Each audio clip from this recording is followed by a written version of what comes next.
Selamat pagi, mari kita mengawali hari ini dengan mendengarkan firman Tuhan bersama dengan Pendeta Glenn Sakul, Gembala Jemaat Yongkwang, Makassar.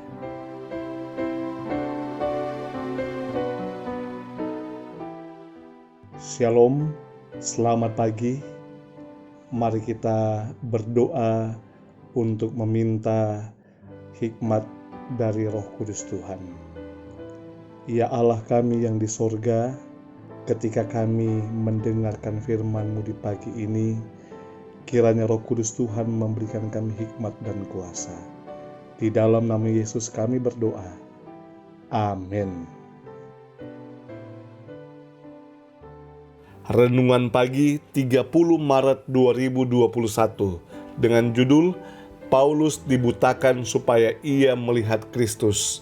Ayat inti, lalu pergilah Ananias ke situ dan masuk ke rumah itu. Ia menumpangkan tangannya ke atas Saulus, katanya, "Saulus, saudaraku, Tuhan Yesus yang telah menampakkan diri kepadamu di jalan yang engkau lalui, telah menyuruh aku kepadamu supaya engkau dapat melihat lagi dan penuh dengan Roh Kudus."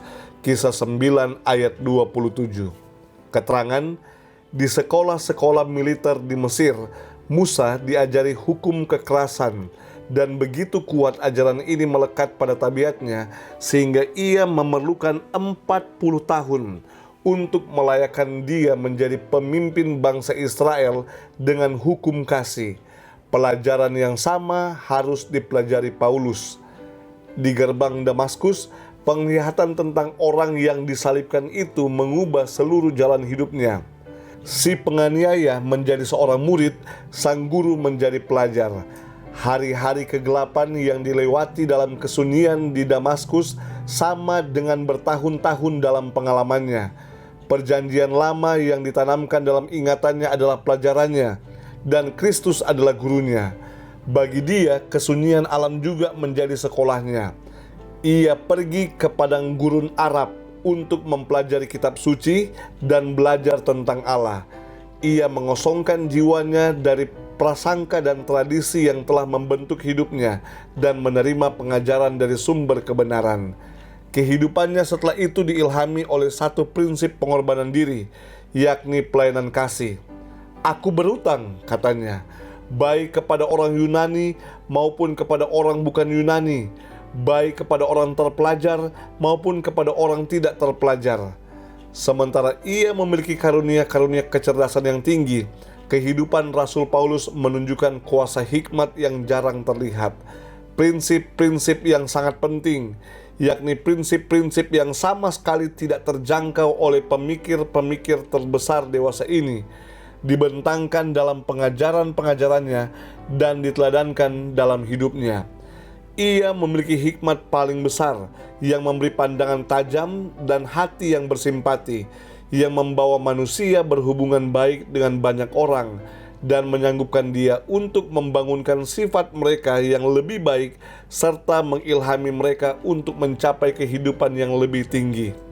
"Kalau kami dimaki," katanya, "kami memberkati. Kalau kami dianiaya, kami sabar. Kalau kami difitnah, kami tetap menjawab dengan ramah. Sebagai orang berduka cita, namun senantiasa bersuka cita. Sebagai orang miskin, namun memperkaya banyak orang. Sebagai orang tak bermilik, sekalipun kami memiliki segala sesuatu." Saudaraku yang kekasih, pengalaman dari Rasul Paulus untuk menemukan kasih karunia Allah, untuk ia melihat Kristus adalah pengalaman pendidikan yang menyakitkan.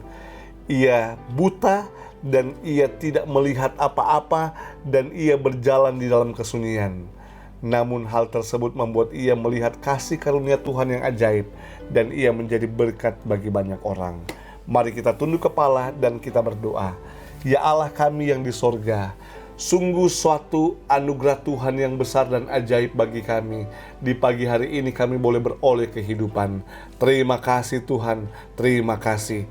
Hari ini kami kembali menyerahkan hidup kami ke dalam tangan Tuhan. Ketika kami menjalani aktivitas, pekerjaan dan perjalanan kami, kiranya Tuhan melindungi dan kami aman di dalam perlindungan Tuhan. Kami menyerahkan hidup kami ke dalam tangan Tuhan. Di dalam nama Yesus kami telah berdoa. Amin.